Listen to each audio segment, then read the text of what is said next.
This program does not provide medical advice. We assume no liability for the information provided on MindForce Radio. Please consult your physician before beginning any exercise or nutrition program. If you need an honest strength coach who is the real deal, contact Bob at webstrengthcoach.com.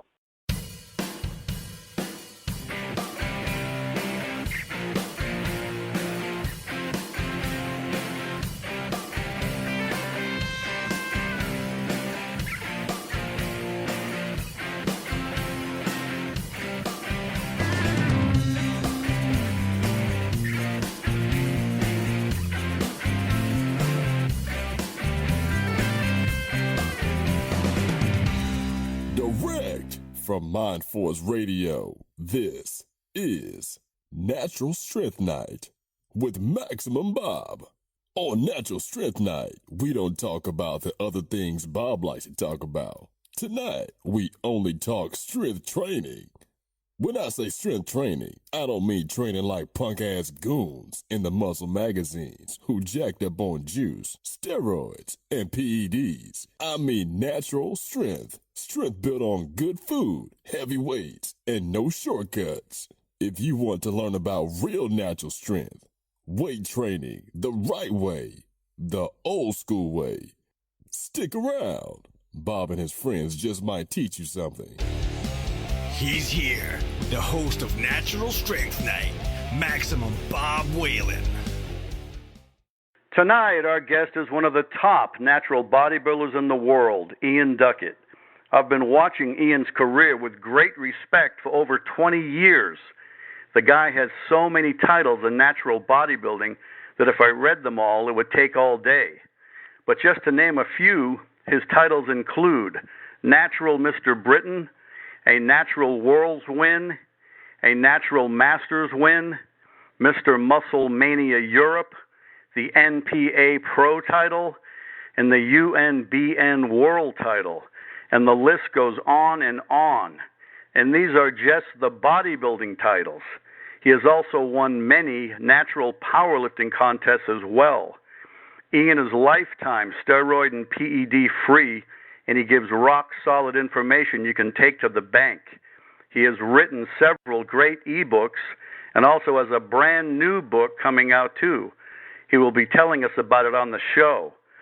Please visit Ian's website at bodyindesign.co.uk. That's bodyindesign.co.uk.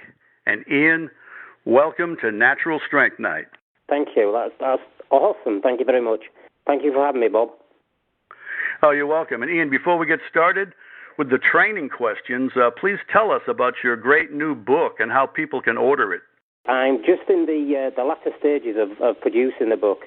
I've produced quite a few ebooks, as you mentioned, which are available through my site.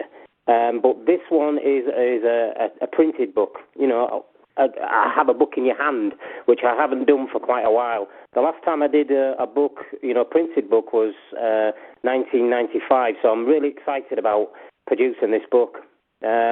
It's based on, it's called Old But Strong, like myself, and it's a book which is based mainly on how to keep doing what we love doing. I've trained for a long, long time, and obviously I've learned as I go along that you can't carry on doing what you did when you was younger. So there's lots of ways to keep training and to keep progressing as we get older, and that's the basis of the book. It's more of a mind book of how to keep doing what you love doing, really. What's the title of the new book again? It's called Old But Strong, and it'll be available probably in about 6 weeks. At the very latest, 6 weeks. Yep, it'll be available for myself and also be available on Amazon. That's great. How old were you when you first got interested in weight training, and how did you get started? Now, I've always been interested in exercise. From being 10-year-old, I used to do a lot of running and a lot of things like press-ups and things like that. And then one day I was, bunking off school. Should have been at school and I wasn't. And instead of getting into trouble when I saw some police, believe it or not. They obviously, would round you up and get you back in school. I ran into the library. Now, at that age, you couldn't get me to read a book for love and money. And now I'm surrounded by books. I love books.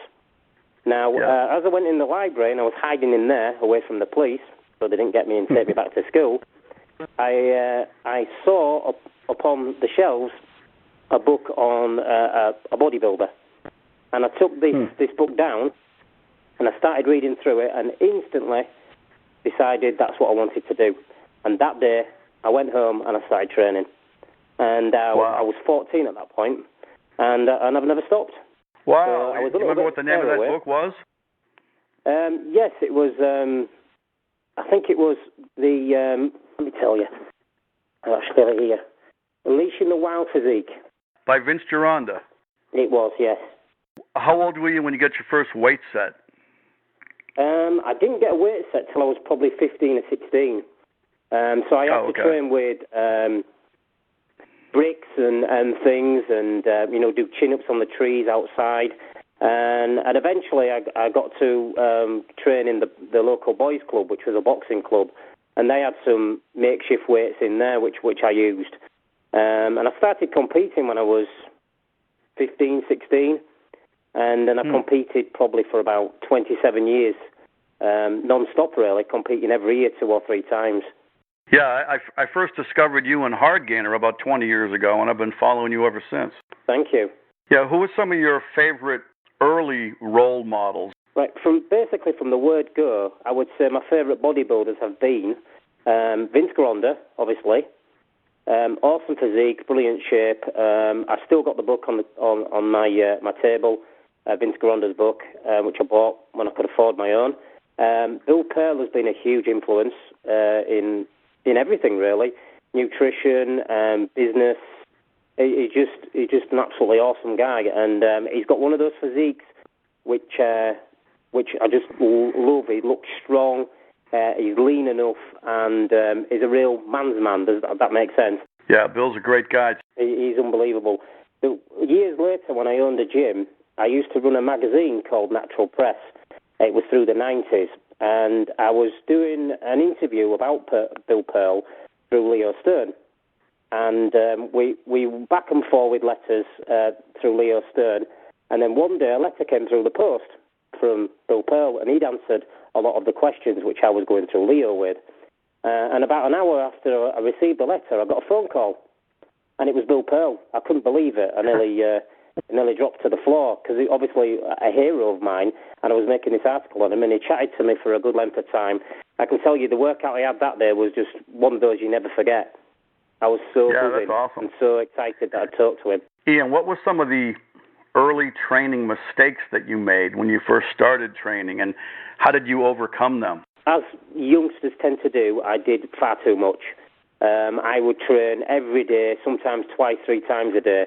So to give you an example, I would do something before I went to school, and I would do I'd do some running, do some press-ups, do some chin-ups, what little bits of exercise equipment I had in my bedroom, because eventually I got things like a bull worker and like the power springs thing and bits and bobs like that, and I would just use train on those. I would go to school. They eventually got some weights at school. This is when I started going now to school, because obviously they got some weights in there, and I had an interest now. And I would do some weights at the lunchtime, and then I would run home, and then I'd do some more training. And then if the boys' club was open that night, I'd go to the boys' club and do some training there. So I was constantly doing exercise, which developed a lean physique, but I would have grown a lot more. As a youngster, if I hadn't done too much, I was never giving myself a rest. I was never giving myself any recovery. Right, that's probably the most common mistake that beginners make. Absolutely, as they overtrain. But in your early days, did you know very much about nutrition? Do you know, I was one of these kids what ate really clean. I was into eating fruit, nuts, salads, very healthy foods from an early age. There was one point in my life, I think I was 8 years old, and I had to have a couple of teeth out, and that was through eating sweets up to 8 years old. And because of the pain and the association of that with the dentist, And because I didn't want to go back to the dentist again, I never ate another sweet until I was about 25 or 6. I just stopped eating sweets completely. So for a youngster to be able to do that, there was just some dedication there, and I thought, and I ate really well. I did eat really, really good. My granddad was Latvian, and he had an early influence on my eating habits because my granddad would eat, really good foods. There was a lot of pickles and things in there, the gherkins and sauerkraut and things like that. But he also ate lots of good wholesome breads and stews and eggs and cold cuts and fish and things. And he was a good influence on my nutrition, from a young age really, because he had a very powerful physique. Don't you have a personal training business also? Yes.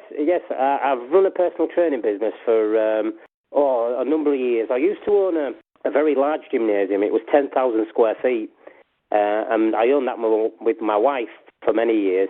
And then from there, I moved into personal training businesses like yourself, which was like a one-on-one gym. And I've had probably 3 of those.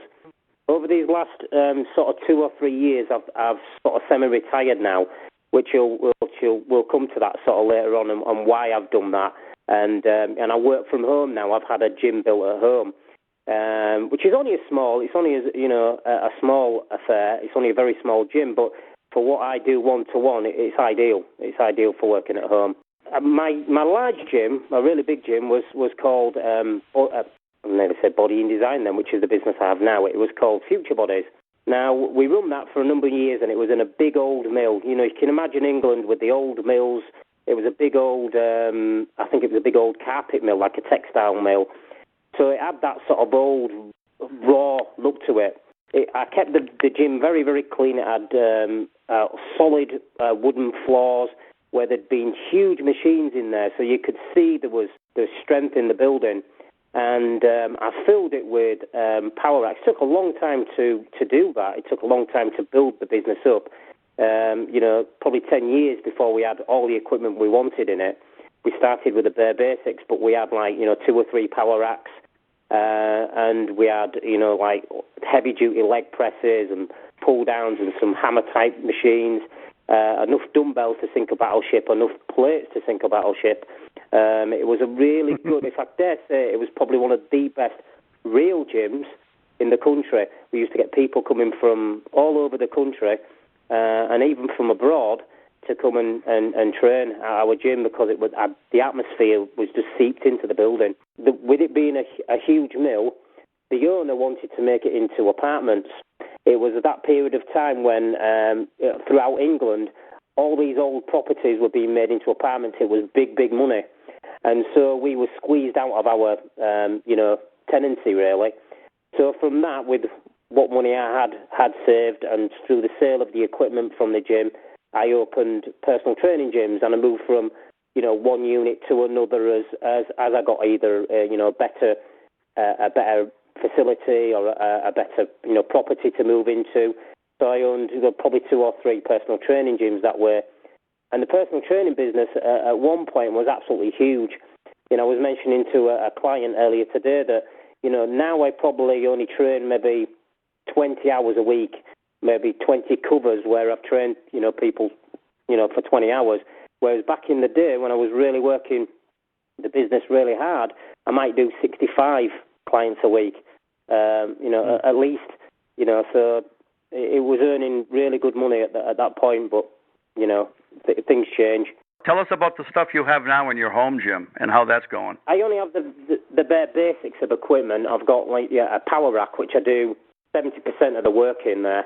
I've also got on the outside of my home gym, we've got a little paved area with a half power rack, which has got thick bars in it and your barbell and everything. And to be honest, even though the weather's terrible out here, a lot of the work gets done outside in the yard. Wow. We were overlooking fields and that at the back of this gym, and there's horses and that in it. And I'm not in a really rural area. I'm off a couple of the main sort of the roads in the UK, with the M62 and the M1. And but the area at the back of me, there's a lot of fields, and it's really nice. So you get lots of fresh air. And the people I train actually don't mind training outside. They're very hardcore. trainers. The people who would, come hell or high water, they'll be here to train. People just don't cancel on me because it'll be the last thing to cancel. Does that make sense? That's good. Who are some of the people that helped mold your bodybuilding career and your training philosophy in your later years? Oh, that's an easy one. When we had the big gym, that was back in the 90s. We opened in early 1991.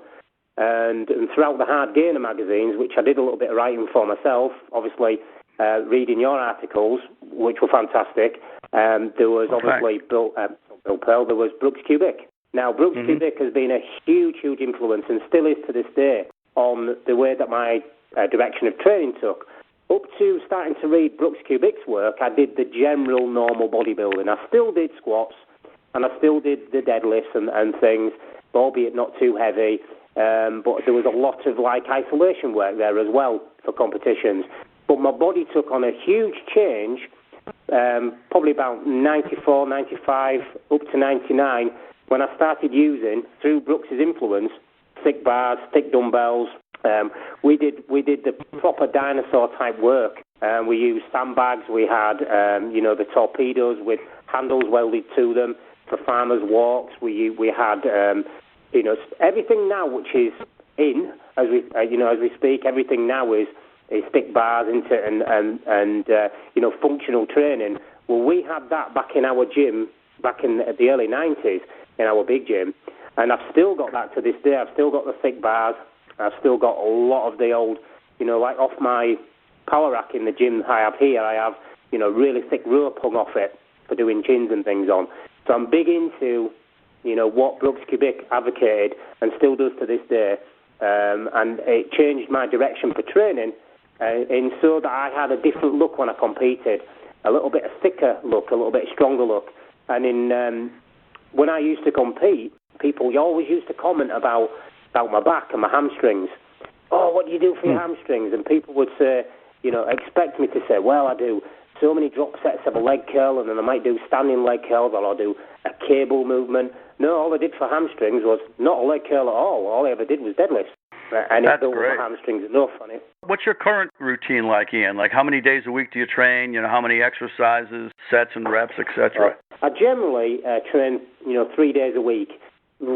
Very rare do I do more than that. And I've done that for most of my training career. Odd times I've maybe done 4 days a week if I've had to work maybe, a weaker body part towards a competition or something like that. But my training is basically 3 days a week. Now, with me getting ready for a powerlifting competition, I'm just focusing on obviously the main movements, your squats, your deadlift and your bench press. So I've got a squat day, a deadlift day and a bench day.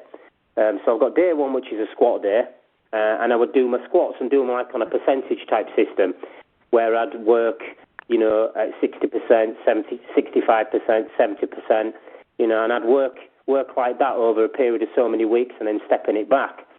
Then I would do, some leg presses or just some front squats. So I don't generally do too much. There might be 3 exercises on a squat day. Let's say, for instance, squats, leg press. As long as I've got the squats out of the way, the other stuff is just, just the add-ons, just to help me squat better and be stronger. It's like the cherry on top. Absolutely, yes. Yes, it is. So, for instance, on like a deadlift day, I would do, my percentage work on my deadlift, and then I would do chins. I've always done chins. Chins are a really good, strong movement for me. And then I'd do some type of row, either a dumbbell row, bent over row, or a hammer row. And I try and mix up the reps a little bit as well. So on the deadlifts, the power stuff is obviously it's lower end. It's not more than 3 to 6 reps on those percentage works. But on the main exercises, I'll mix and match them. Sometimes on chins I'll do sets of 5. Sometimes I'll do sets of 12. Sometimes I'll do a mix and adding weight up. I might do a set of 12 with a certain weight on, put a bit more weight on, do a set of 9, put a bit more weight on, do a set of 6. For the rows I might keep that static and do sets of 15. So I'll chop and change the repetitions around a little bit, because even though I'm powerlifting, I'm still wanting to build some tissue. And I found that over the years that if I just keep it to the really low-end work, i.e. just the really low reps, what happens is I end up looking stocky, but your muscles look a little bit flatter. And it always reminds me of an article, or it might even be in Vince Caronda's book, where he said Reg Park used to train on the 5x5 system, and it wasn't until he started adding some quality work, i.e. a little bit higher reps, that his body took on a transformation. And I've seen that in myself a lot. When I'm getting ready for just a powerlifting competition, and only powerlifting, and only doing the basics and low reps, my body can weigh the same, but it looks nowhere near the same as when I start adding a few auxiliary work in, a few reps here and there. And that stimulates the muscle a little bit more. So you obviously get a lot of capillary growth, and you get a lot of where your body is being sapped of glycogen. And then because you're sapping it of glycogen, your body builds a little bit more storage to store a little bit more in, and so on and so on. So the quality of the muscle comes, the roundness comes to the muscle a little bit more. So what I've done with this program I've got now for the powerlifting, I'm keeping it the bare basics of the auxiliary moves, but what I'm wanting to do is also make sure that I'm strong throughout, and that the muscles have got no weak points, and that I'm nice and full and strong all over. So I'm carrying a little bit of tissue as well.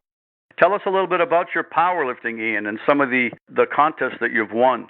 I basically have won a few regional competitions, which you can only compete in your area. My area here is called Yorkshire and North East, and I can compete, within probably a 2-hour radius of my home. And they hold quite a few little, regional meets. And what you do then is you've got to get a qualifying total. And I think my qualifying total for a Masters 2 I'm in at the moment is 375 for a 75 kilo. So it's 375 kilo for a 74 kilo athlete. And that's the class I'm in at the moment. So I know on a good day I can do 480-ish, 500 if I'm really strong and healthy.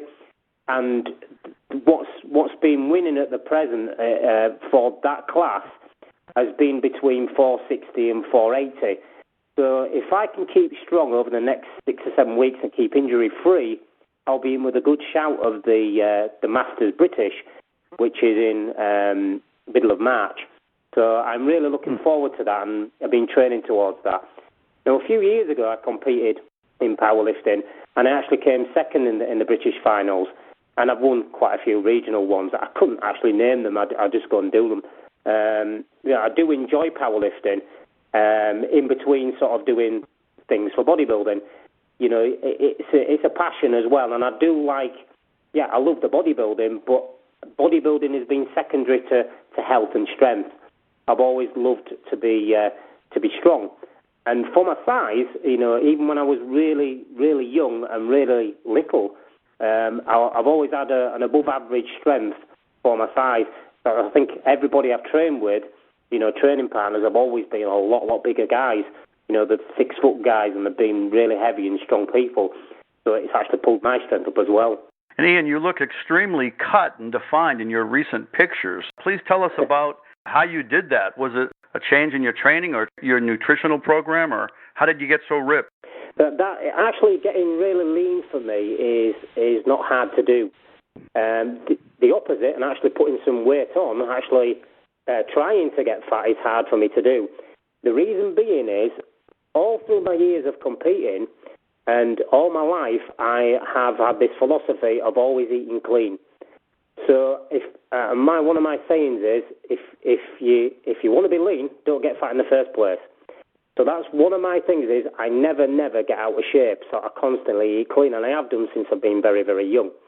Now, if I want to pull in a bit of condition, i.e. for a photo shoot, which I decided I'd do for my 50th birthday, and plus obviously have some photos for the up-and-coming book, it was coming up to my 50th birthday, so I thought, right, what I'll do is I'll lean out my diet a little bit more and come in, nice and sharp for some photos and see what I can bring in.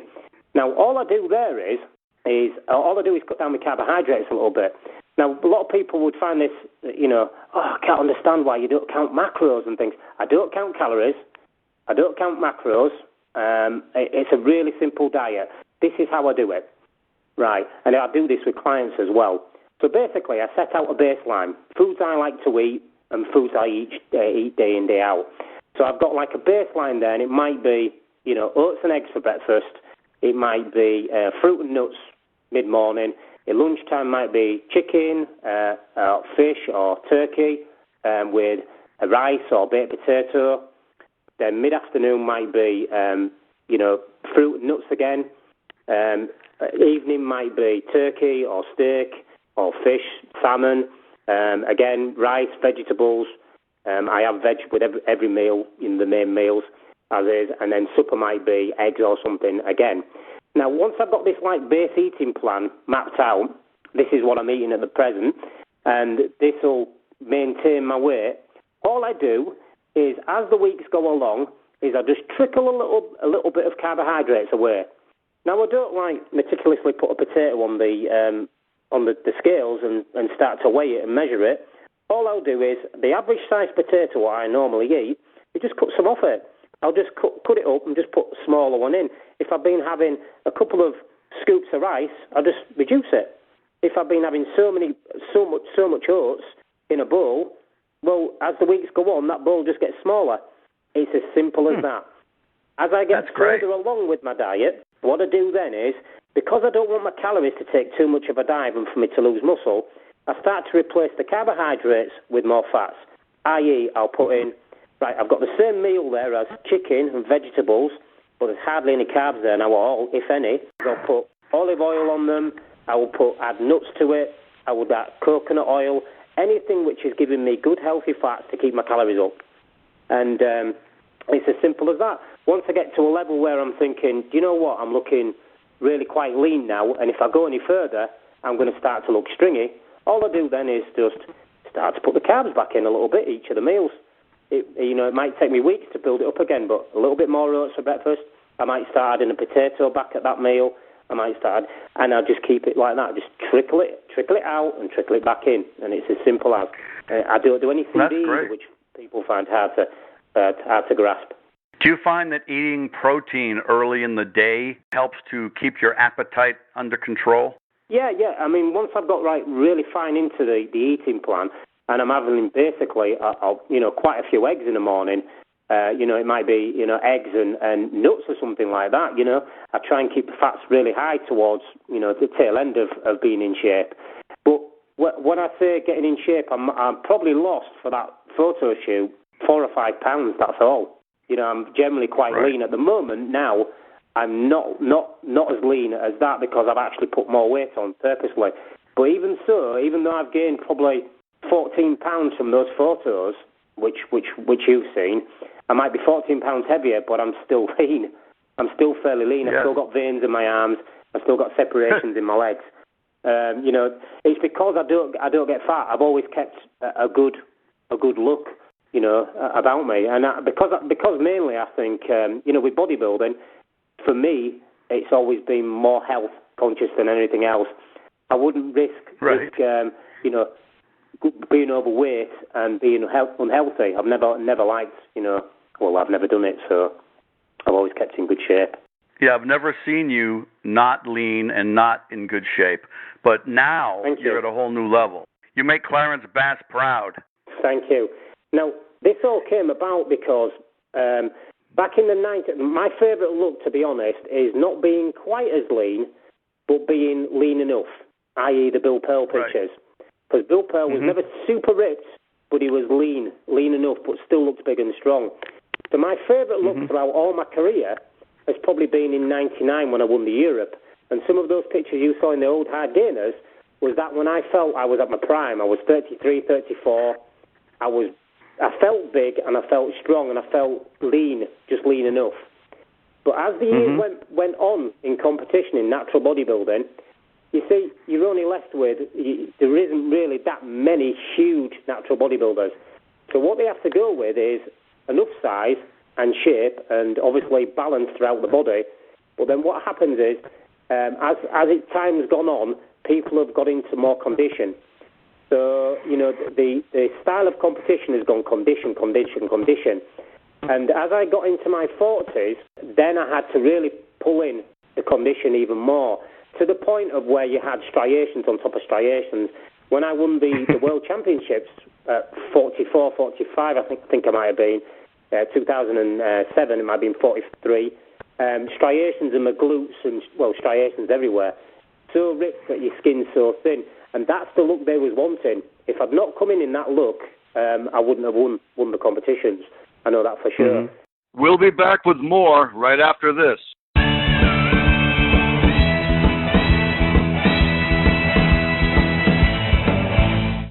This segment brought to you by VitalNutritionStore.com. Did you know that more than 7 million Americans suffer from coronary heart disease, the most common form of heart disease? Regardless of your age or condition, adding Cardio for Life to your daily regime will dramatically improve your cardiovascular condition. Cardio for Life has been the top-selling L-arginine product in the marketplace now for more than 3 years. It is also the top-selling product at VitalNutritionStore.com. Formulated by Dr. Harry Elwart, the best-selling author of Let's Stop the #1 Killer of Americans Today, Dr. Harry believes together we can prevent and reverse heart disease. Cardio for Life comes in 3 wonderful flavors: orange, peach, and grape, and is gluten-free, sugar-free, and sodium-free. Please see our complete line of natural products at VitalNutritionStore.com. That's VITAL Nutritionstore.com. Randy Roach shocked the world with the release of his first volume of Muscle, Smoke, and Mirrors several years ago. It was a masterpiece of over 500 pages with such in-depth research and detail that it was not only surprising, but shocking and mind-blowing. It was truly one of the best Iron Game history books ever written. He followed that with Volume 2, another epic book with over 700 pages of equal depth and detail. All serious Iron Game fans need to have these books. Please visit Randy's website at randyroach.ca. That's RANDYROACH.ca.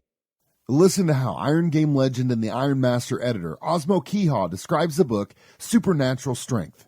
Have you ever wondered how much real-world experience authors have when they write books about weight training? Who is that person behind the computer? What do they really know about the Iron Game? If you picked up this book, Supernatural Strength, you have definitely come to the right place. The author, Bob Whelan, has spent several decades in the Iron Game trenches training himself, competing and coaching in powerlifting, earning academic credentials too numerous to mention, and thousands of hours of training and instructing athletes and trainees of all levels at his Washington, D.C. gym since 1990. He's not only devoted his life to motivating and pushing people to heights they have never been to, but elevating the trainees' understanding why certain methods work better than others. Bob is one of the most respected and revered trainers in the business today. This book is sure to surprise and amaze you at the same time. Order now at supernaturalstrength.com. That's supernaturalstrength.com.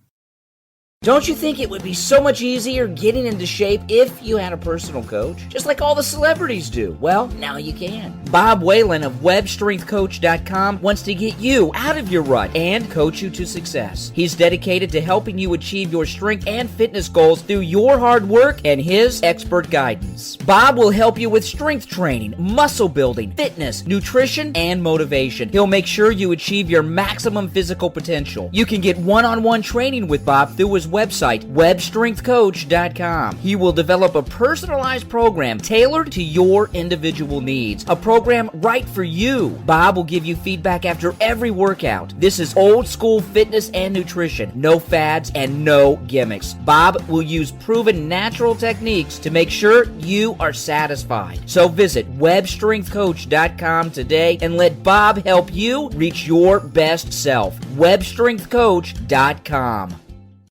Do you enjoy history without social engineering? Reading about our founding fathers? Economics from a capitalist perspective? Wisdom from modern patriots? Welcome to UncleSamBooks.com, where virtues like rugged individualism, hard work, and the American dream dominate. UncleSamBooks.com. Great books for homeschooling. UncleSamBooks.com. If you want to become as strong and muscular as possible with health in mind, and without lowering yourself to using steroids, The best advice can be found in the classic strongman books of long ago. These are the best books ever written on the subjects of strength training, weightlifting, strongman training, iron game history, and old-time physical culture. Many of them can still be found at physicalculturebooks.com. There you will find good, honest, time-tested wisdom from the great old-time strongmen. To maximize your natural muscular and strength potential, please visit physicalculturebooks.com. Listen to Ken Manny, head strength and conditioning coach at Michigan State University, describe the book Iron Nation. A masterpiece text on some of the most intriguing and compelling personal stories, iron game history, and gut-wrenching training routines ever put to paper. If you truly love hard training without all the frills of pomp and circumstance so common today, you will love Iron Nation. Written by lifters for lifters. If you love weight training, you will love Iron Nation. Order now at ironnation.com. That's IRON Nation.com. If you would like to promote your business on Mindforce Radio, we would love to hear from you. Please let us know if you are interested in a 30 or 60-second voice commercial or a banner website ad. Please contact Bob using the contact information provided on mindforceradio.com. You're listening to Natural Strength Night on Mindforce Radio.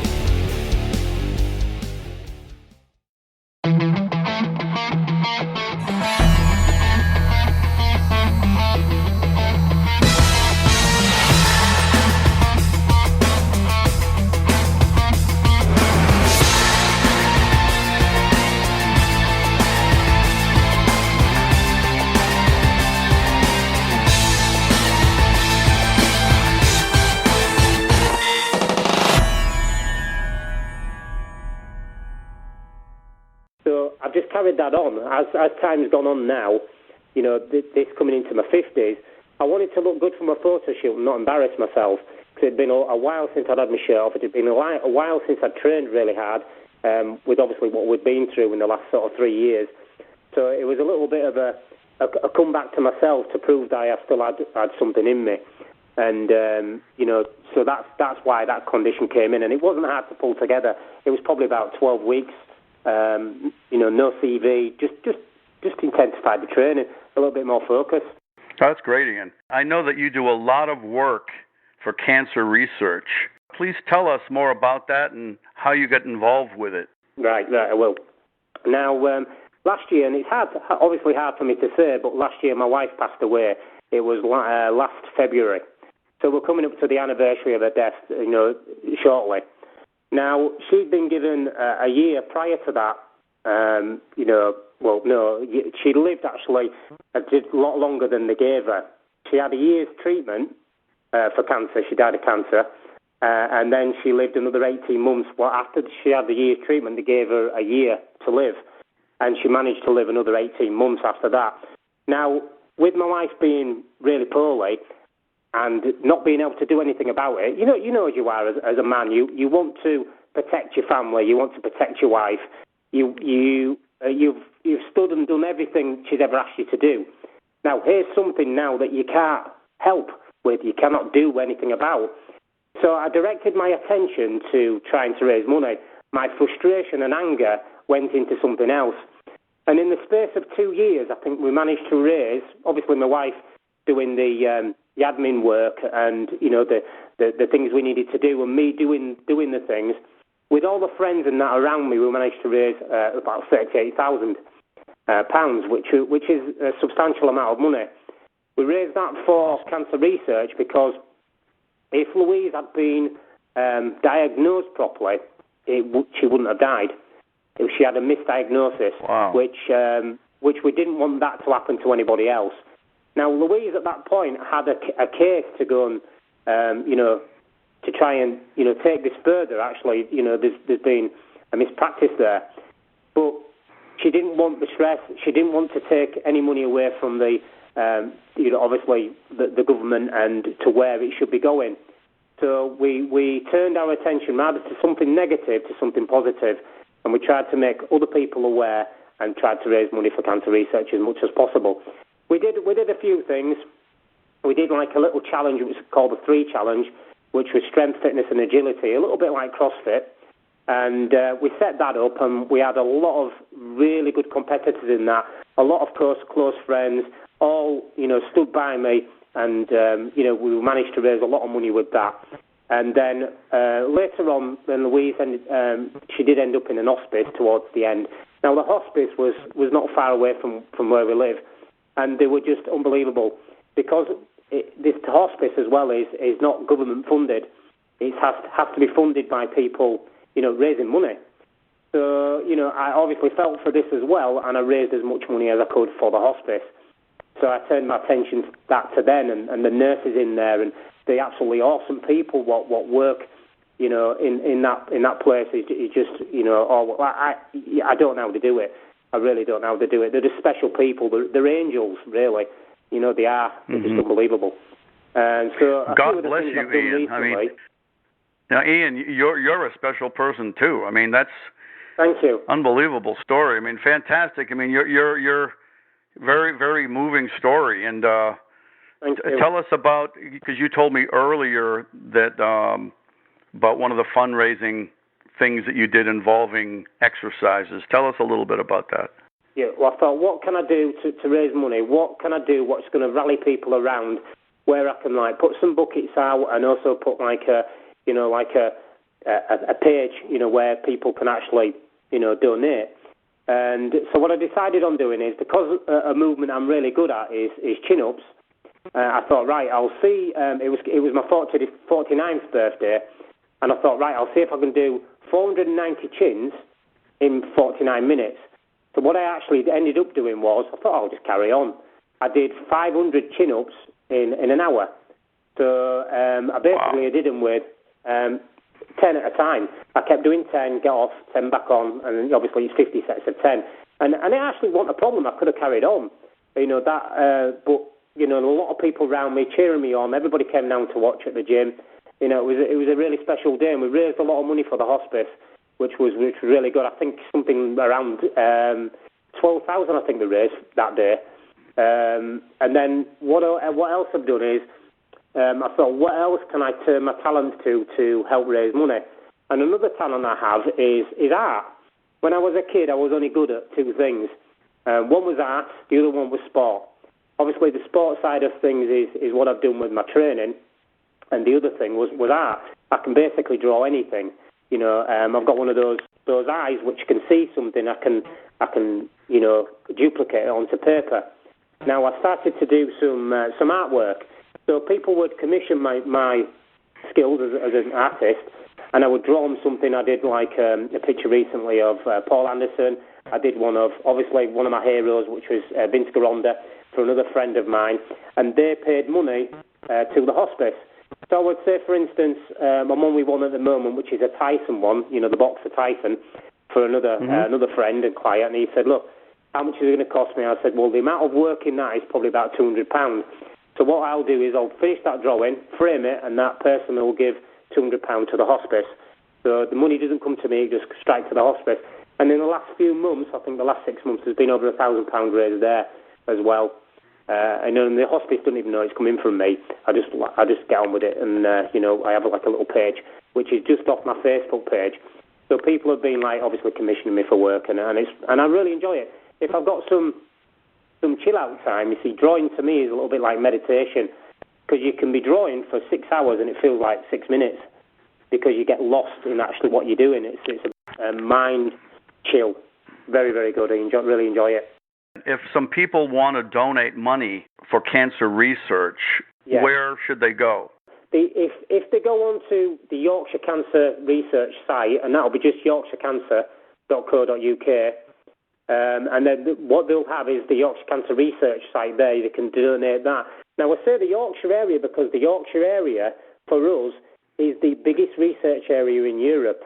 That's why I did it for this area, not just because I live in the Yorkshire, is because the money will be best served here rather than anywhere else around the country, because we do have some of the top cancer hospitals in Europe, in this part of the country. So that is one of the areas. The other one is, if people went to my Facebook page, Link to my Facebook page is Ian Duckett Art. Now, that has a link to the Wakefield Hospice, which is where Louise spent her last weeks. And the people go in there and they're there on their, they're obviously pain management, and they're helped in their last weeks, days. And, the people in there are absolutely fantastic. And they need £1 million a year to keep that place open. And my little bit is a drop in the ocean to what they need. But if everybody does that, it all comes to something big. Lots of little drops can make a river. And that's the key there, is everybody, even if it was just a £1 donation, it all adds up. Ian, we have time for one last question. Out of all your bodybuilding titles, which ones are you the most proud of and why? Right, I've got two here. Right, one was 1995, which was the first Britain win I did. Well, no, sorry, the second British win, because in 1988 I won the novice Britain, which was you compete from junior, then you go into a novice section, and then I won the British finals in that novice section, and there, any shape or size or weight, so that was quite hard to win being a little guy.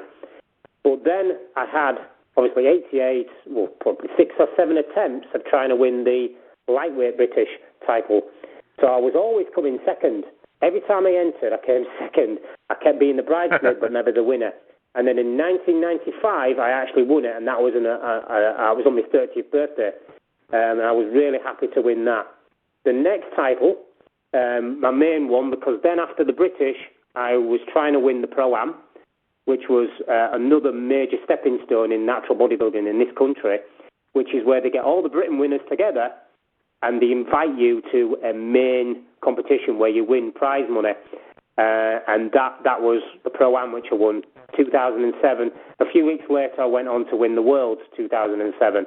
And I've been in my 40s there, so it was really good to win against the younger lads at an older age. And that was where I brought in a really good condition. So they're my major shows. 95 and 2007 was a really good year I'll never forget. That's awesome, Ian. Just so our listeners know, what is your height and weight? Because you mentioned that you were a little guy.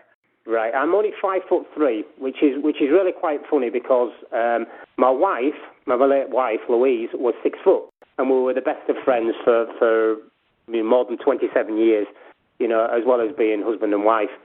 Now my kids, Molly is 17, and she'll be 5'9". Is Molly 17? Now Lewis is my little man. I call him my little man. He's about 5'10" at 14. Wow. I weigh probably, which is 154. I probably weigh about 160 pounds at the moment, and I'm 5'3".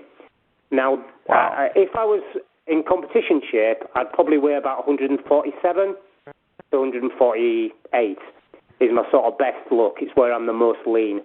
And generally what I do is hover around 152, 55, somewhere around there. But so now at the moment I'm 5 or 6 pounds above what I would normally be for powerlifting. At my sort of strongest, my best strongest area is my back. I obviously I've told you what I've done with chins as far as I can do with reps. But things to give you an idea of my strength levels, I've actually done 3 chin-ups with 60 kilo around my waist. That's 3 20 kilo plates. I can deadlift.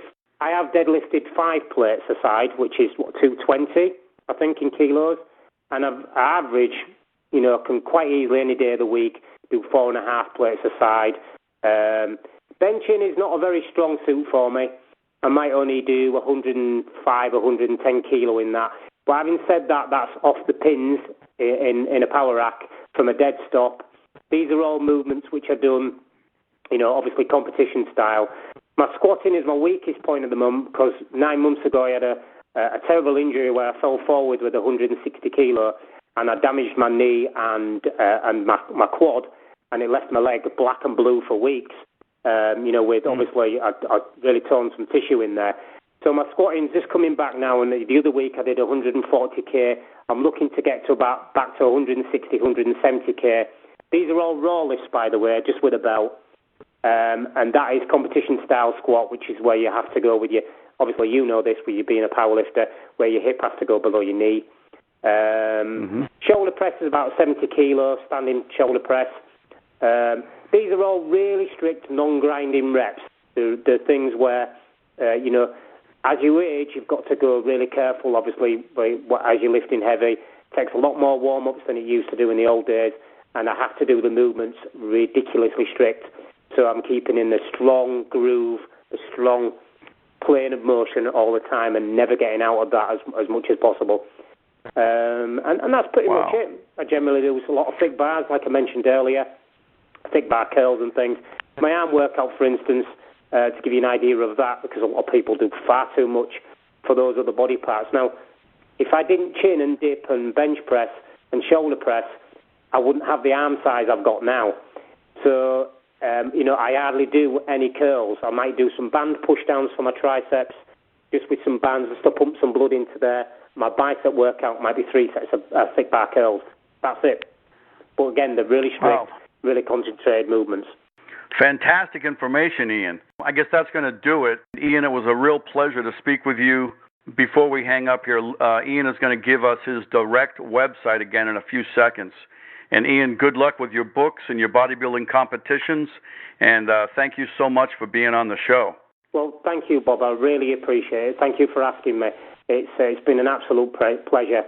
And if anybody wants any other information about myself, there's a few articles on that on my site. It's www.bodyindesign, all one word, bodyindesign.co.uk.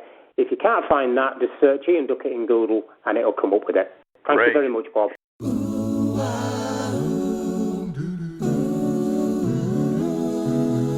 Don't be a flamingo, you have to do your squats.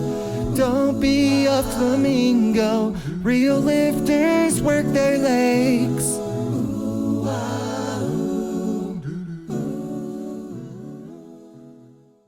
That's going to do it for this edition of Natural Strength Night on mindforceradio.com. Please bookmark that website, mindforceradio.com. Bob is always looking for new writers for naturalstrength.com who are old school, hardcore, write with passion, and have a strong anti-steroid stance. He also wants your training questions so they can be answered on the show. Please send your articles and training questions to Bob at mindforceradio@earthlink.net.